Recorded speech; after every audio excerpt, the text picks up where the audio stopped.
Halo budaya, perkenalkan semuanya, nama saya Lisa Karlin Liu, saya dari kelas 1 BUMG. Hari ini saya akan menjelaskan tentang keautentikan dan sejarah Tipitaka. Validitas dan pentingnya memahami kerangka dan isi kitab suci Tipitaka. Tripitaka atau Tipitaka merupakan kitab suci agama Buddha yang berisi berbagai sutta atau sutra atau ajaran dari Sang Buddha untuk umat Buddha. Kitab suci ini ditemukan dalam bahasa Pali dan bahasa Sanskerta. Namun, umum yang diberikan untuk kumpulan kitab suci agama Buddha adalah Tripitaka. Tri yang berarti 3 dan Pitaka yang berarti keranjang, atau bisa diartikan sebagai kumpulan. Jadi, Tripitaka mempunyai arti 3 keranjang atau 3 kumpulan, yang terdiri dari yang pertama ada Vinaya Pitaka, atau kumpulan ajaran yang diperuntukkan bagi upasaka-upasika atau umat vihara. Yang kedua ada Sutta atau Sutra Pitaka, yang artinya kumpulan ceramah dialog. Yang ketiga ada Abhidhamma atau Abhidharma Pitaka, yang artinya kumpulan doktrin yang lebih tinggi, hasil susunan sistematis dari bahan-bahan yang ditemukan dalam Sutta atau Sutra Pitaka.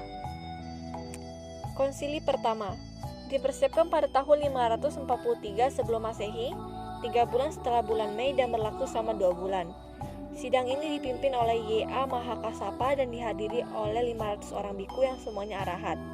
Sidang ini dipersiapkan di Goa Satapani di kota Rajagaha. Tujuan dari sidang pertama ini yaitu untuk menghimpun segala sesuatu yang diajarkan Sang Buddha, yang diajarkan untuk orang yang berlainan, di tempat yang berlainan, dan dalam waktu yang berlainan.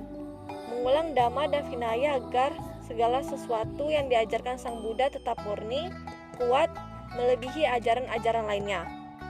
Kesimpulan dari sidang pertama ini yaitu Sangha tidak akan menetapkan hal-hal yang mana perlu dihapus dan hal-hal yang mana perlu harus ditetapkan. Juga tidak akan menambah apa-apa yang telah mempunyai.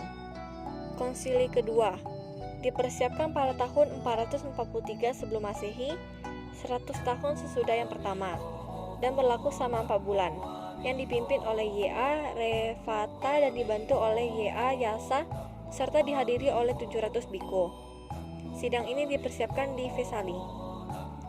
Sidang kedua ini dipersiapkan karena sekelompok biku Sangha menghendaki untuk memperlunak Vinaya yang sangat keras tetapi tetap gagal. Sili 3 dipersiapkan pada tahun kurang lebih 313 sebelum Masehi yang dipimpin oleh Y.A. Tisa Mogaliputa yang dipersiapkan di Pataliputa. Tujuan sidang ini yaitu untuk menertibkan perbedaan argumen yang mengaktifkan perpecahan Sangha, memeriksa dan menyempurnakan kitab suci Pali. Raja Asoka menanti agar para biku menyelenggarakan upacara uposata setiap bulan, agar biku Sangha bersih dari oknum-oknum yang bermaksud tidak adil. Sidang ini menghasilkan keputusan untuk menghukum biku-biku yang selobor. Pada kala itu, Sangha sudah terpecah menjadi 2, yaitu Theravada dan Mahasanghika. Sementara itu mempunyai mahir sejarah yang menyebut bahwa para konsili 3 ini bukan konsili umum, tetapi adalah konsili yang sudah dipersiapkan oleh Theravada. Konsili 4 dipersiapkan pada masa pemerintahan Raja Vatagamani Abhaya yang dipimpin oleh Y.A. Rakita Mahatera dan dihadiri oleh kurang lebih 500 biku. Sidang ini dipersiapkan di Aluvihara di desa Matale. Tujuan dari sidang keempat ini yaitu mencari penyelesaian karena melihat terjadinya kemungkinan-kemungkinan yang mengancam ajaran dan kebudayaan agama Buddha oleh pihak-pihak lain. Keputusan sidang ini yaitu agar Tipitaka disempurnakan komentar dan penjelasan serta menuliskan Tipitaka dan komentarnya di atas daun lontar. Konsili ini diakui sebagai konsili yang keempat oleh sekte Theravada. Mengapa kita harus masih mengacu kepada kitab suci Tripitaka?